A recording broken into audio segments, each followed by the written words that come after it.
Hey everybody, welcome back to the channel. So in this video, we're going to take a walk through the Trinnov Nova desktop application. We're going to look at it in a very basic sense to just show you some of the controls, show you how to find things and how to access things to access the inside of your Nova. So if you have not seen the first two videos where I did an unboxing of the Trinnov Nova, compared it to the older version, the ST2 Pro, or the first calibration process when you set up your room and calibrate your Nova for the very first time, those videos will be in the description box below under a playlist link. Make sure you check those out and you'll learn more about the things prior to this video when it comes to the Trinnov Nova. So we're just going to jump into the app. I'm going to show you some things. Now keep in mind, there's two things I want you to keep in mind. Number one, we're only going to look at a very basic look at this app. There are so many things that you can do inside of this application, and you can go way down deep and get really technical and nerd out if you want to, but we're not going to do that. We're just going to stay very, very basic. But you can also contact Trinnov themselves via their website if you need more help, where they can remotely log into your system if it's connected to your network, and they can go in and make some even fine-tuned adjustments to your calibration to customize it for your room and really dive under the hood and all the stuff that we're not going to look at today. So again, you can check Trinnov's website, link will be in the description box below, and you can contact them if you need even further instruction. And you can also download the manual for the Nova and you can read all through that. So that's the first thing. The second thing I want you to realize is that the application that we have downloaded here in the last video when we did our calibration, this desktop application, whether it's Mac or PC, this is not, this is only a control or a bridge to the actual Nova, the hardware unit itself, meaning that everything, all the calibration, all the settings, everything that the Nova did when you calibrated your mixing space isn't saved on your local hard drive in your computer. It's actually saved in the Nova itself, okay? The Nova is really a computer. That's where everything is saved. This desktop application just serves as a bridge or a control for it, okay? So just keep that in mind unless you're thinking that all the settings are downloaded onto your computer somehow. It's not. It's all stored in the Nova. Okay, so let's swing over here to the desktop app and let's just take a walkthrough. Here we go. So if you don't have this screen when you first open up the application, I want you to come over to the top left and just click on the Nova logo here. You'll come to this screen. So let's quickly walk through this. This is kind of an overview of the entire system here. So at the top here, we have our input meters.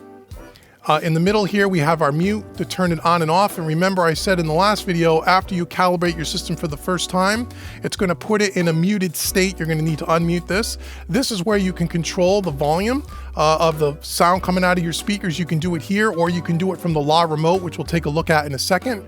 We have a dim where you can dim it down, and we have a reference level here as well. We can do all of that. And again, you can mute it, and you can just use the up and down arrows to turn everything up, down. I think you might even be able to click here. Now you think you can just hold your mouse, can you?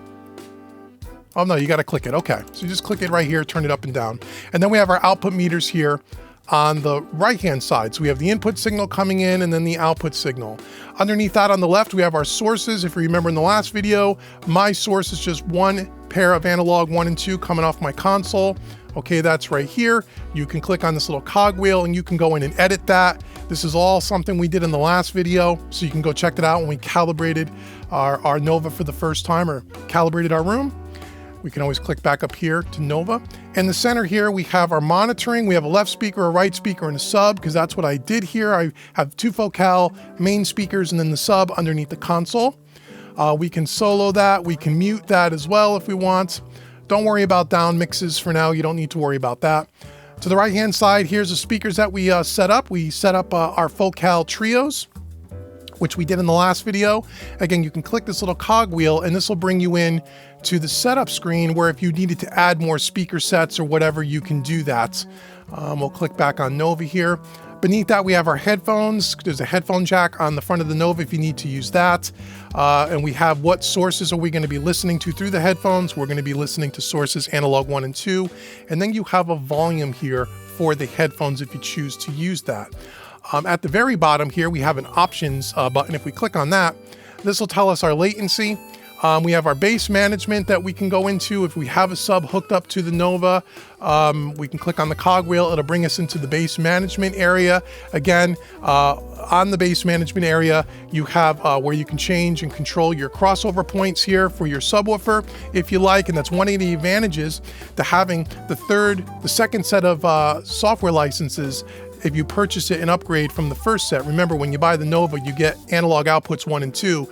If you purchase the second set, 3 and 4, now you have 3 analog outs available. So if you have a subwoofer, you can plug your 2 mains in to outputs 1 and 2 and your sub to output 3, and now you can take advantage of all the bass management. You can choose the frequency, crossover points, and all of that stuff. So that's something to consider if you're using a subwoofer. Again, we can go back to the Nova logo here at the top, and that's this main screen here. So everything you're going to do here is pretty much for the main screen, especially if you're going to use the volume control. Now again, you can use the volume control with the app, or if you have the law remote here, you can use this. As I'm turning the remote, this will control the volume. If you don't have the remote and you don't want to use the app, and let's say you're using a console or an audio interface or whatever you're using, you can just set this Nova here. You can set a standard volume and just leave it, and then you can use your volume control on your interface or on your console to control your volume. There's several ways to do it. I have my SSL volume here, so I set the input level going into the Nova at a moderate level that's not clipping or not, anything like that, and I leave that alone, and I'm using the Nova to control the volume. But you don't have to do that, but that's an option for you if you'd like. Okay, so that is here, and again, across the top here, we have our presets here that you can drop down and you can change your presets if you've calibrated and made different presets. Again, you can go see the last video on how to do that. And then once again, at the very top here at the right, the optimizer button, when you click this, that will bypass all the optimization and room correction. And on the Nova itself, you might be able to see over my shoulder here, it's flashing red. That means that the system is bypassed. When I engage it, it is now blue.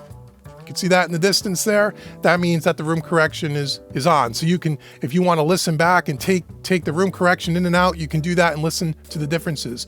Along the top here, we have some icons for our networking. Again, you want to have this hooked up to your network here. Again, we can always just X out of here. It'll bring us back to this main screen. We have our clocking. So if you have an external clock or something like that, you can switch that here. We're using the internal clocking, but all your clocking settings are here.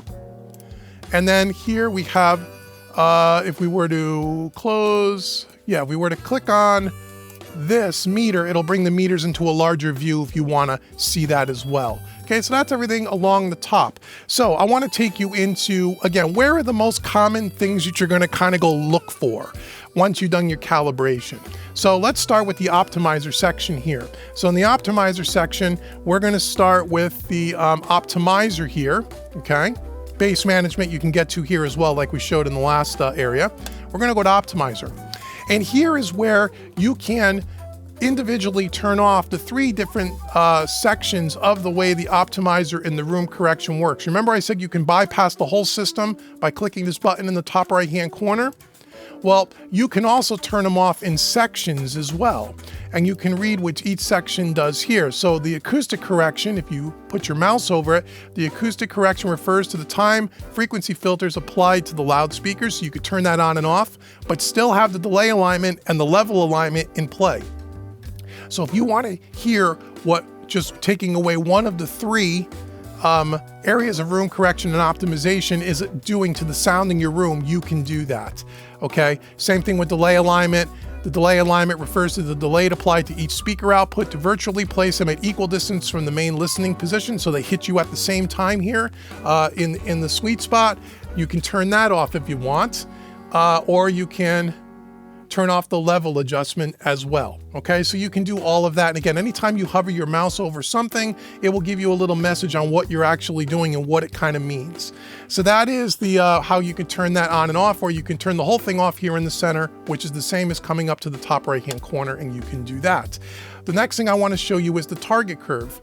Now the target curve, well, maybe before we go back to that, let's go to let's go to target curve. Okay, so target curve allows you to, after the Nova is done your room correction and has put the EQ correction in to flatten everything out and optimize it for your room, if you want to go back in and you want to make some fine-tuned adjustments so you can offset what the Nova is actually doing, in the room correction, you can do that here. So you can see here that we added back what the Nova did when we get to the graph section in a second. It actually flattened out this low end bump that I had at 50 Hertz here, and it made everything perfectly flat, which is great for when you're mixing. But if you want to listen to music and you want to refer and you want to do some referencing, you may want to add a little bit more bottom end back in. So we added a little bit more bottom end back in here, not completely, but just a little bit more to bring back some of that low end that the Trinnov corrected for. And again, this is all personal preference. There's no right or wrong. It's all, personal taste here, but you can do that here. Okay, so you can add in a target curve to offset what the Nova might have done for you. And then if we come all the way over here to the summary, this we showed in the last video. After you do your calibration, you're going to see this graph. This is a representation of my two Focal speakers, and here it is. It shows you where the microphone picked up the speaker placement, and ideally you want them at that 30-degree angle right in the center of the speaker, and you can see they're pretty close here. And one thing that you'll want to do when you're doing your calibration is you want to make sure that microphone is placed in a very specific way, and you want to take the time to place that microphone as accurately as you can to make sure you get an accurate measurement. You can always go back and recalibrate if you find that the speakers are off the 30-degree angle and they're not even. You can go physically tweak your speakers and you can recalibrate. And then here is some of the data that the microphone picked up. So you'll see the left speaker, the distance was 1.83. My right speaker was 1.84. Okay, meters away. The subwoofer is 1.78 meters away. Okay, so you can look at some of that stuff and you can get kind of a feel for it. Again, excursion curves and weighting and settings and those kinds of things. Again, that's more advanced stuff that you may want to read the manual and dive into. I just want to give you a basic overview. Now, if we go along the top here and we go to the graph section, here's something that you're probably going to be interested in, kind of the before and the after of what's really happening here. So if we click on the overview tab here, here's the overview. I'm going to take away the subwoofer curve here just to make it easier to read here by clicking on S1. And here is the before. The left speaker is the red curve and the right speaker is the blue curve. You can see what it was before, where we had a big bump at 50 Hertz. We had a dip around 140. We had another huge bump at 180. You can see how we had the curve kind of all over the place. And then if you look down here, this is what the Nova did. The Nova actually flattened out that curve. So look how nice and flat it is now. It did all the room correction optimization and it flattened out the curve, which is great. Now you can see there's a bump back in here in that 50 Hertz range because when we went to the target curve and we added that back in and it's reflected right here after. This was actually perfectly flat and we added some of that low end back in because that's how I like to mix. I want a little bit more low end than what the Nova kind of recommended here.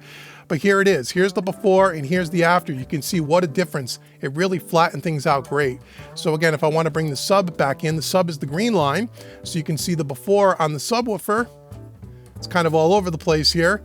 And now we flattened it out right here where the target curve is. And again, the frequency cutoff or the crossover point we have set is at 80 Hertz. So anything below 80 Hertz is really what we're looking at here, kind of where my cursor is. You see how nice and flat the Nova made it? And then we went back in and we added a little bit more. We added that little bass bump back in. So that's something you'll want to take a look at, okay? You want to take a look at the overview here and take a look at that stuff. And again, as you scroll over things, you'll get this little display here kind of describing what you're looking at here. So that is over here when we're looking at the M1 amplitude. So we're looking at the before and the after. If we come down here to amplitude and we click phase, here is the phase. And let me take away the sub for a second again so we can look at it. So what we're looking for in the phase, and this is something that the Trinnov does that really no other product on the market does and I'm aware of, is help align and correct the phase problems that you're having in your room. You'll see here before, what we're really looking at is not so much the peaks up and down. We're looking at the red line being right on top of the blue line, that you want them on top of each other. And you'll see the before, if we were to zoom in a little bit, you see how they kind of tear right around this 300 to 500 mark. It actually tears quite a bit here between 1 and 200, and then up about 5K, there's a little bit of tearing. And you can see after the fact, it almost lines them up right on top of each other. Okay, almost right on top of each other, makes it really, really, really, really close. So it helps correct any of those phase issues that you might have. And again, if you contact the folks over at Trinnov, they can actually go in under the hood and get into some more of the advanced settings and actually correct that phase even more to get these lines even closer, which is great. But this makes a huge difference. So that's the phase relationship. So really you're looking at the overview tab, and over here you're looking at phase and you're looking at amplitude. Those are really the things that you want to be looking at. That's the most important data. Again, you can read the manual, you can contact Trinnov, you can look at a whole bunch of other things if you want to. So now let's go over here to the monitoring section, and let's just talk about the law remote. If you have the law remote, how you program it. It is quite simple to program it. So we click on law remote, and here is a visual representation of my law remote. And basically what you can do is all these different functions you can program to the different buttons on your remote, which is great. So you'll see at this top button here is the bypass button here. So if I click bypass, again, you'll see at the top right-hand corner of the app, it bypasses the Nova, and you'll see over my shoulder again, it's blinking red. Hit it again, and it puts it back at blue, which is cool. But let's say you wanted to, you can go through all these common things. Let's say you had 2 sets of speakers hooked up. Right now, I don't have 2 sets of speakers. You could click speaker set, and let's say you want to take this and you want to program this to a button so you can just flip between your 2 sets of speakers if you have the additional software licenses that you purchased beyond what comes stock with the Nova. All you do is left click, drag it right on this button. So now this button right here would be the next, would switch between 2 sets of speakers if I had 2 sets of speakers. If you want to clear that and you want to reprogram it, just hit the X and it goes away. So there's a bunch of common functions here that you can customize the law remote to do anything that you want it to do. That's one of the reasons why I recommend the law remote, not just for volume control, which is really cool, but to program speaker switching, bypass, dim level, all the kind of things that I already have on my console. I have it right here in a remote right in front of me, which is really, really nice. So that's the law remote. So now let's go over to the top here. Let's go to the system screen. And on the system screen, I want to go to the general tab here.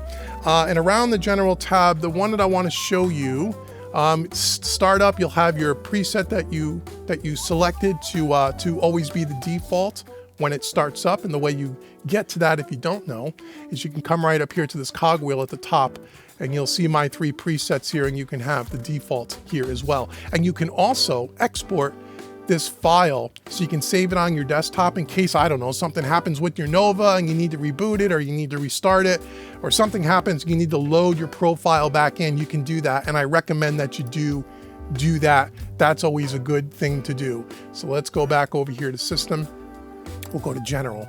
Okay, over here we have our startup volume. You can have it set to the last volume that you had your Nova at, or you can have a recall volume, whatever you want. You can change this. I like to have this down low, just so I don't blast my speakers. If you know, I want to make sure it's nice and low, you can do this, whatever you want to have done here. The next section I want to show you is the volume tab. Now the volume tab is interesting. Again, it gives you some parameters on the way you can use your law remote. So our volume settings here, our reference recall volume is 77. Again, I want to have it turned down. My volume limit, I set at 96 dB. Now this is really cool, especially if you have multiple people working in your studio, producers and such on your Trinnov, is I have a limit set, so you can't turn the speakers up louder than 96 dB. So no one can just blow out the speakers and ruin your speakers or abuse your speakers.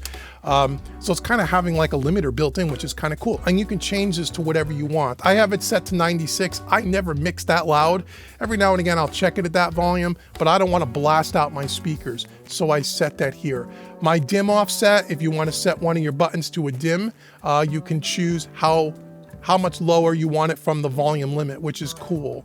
And as I change this, you'll look on the right side here at this graph. As I change this, it actually moves the graph. See that?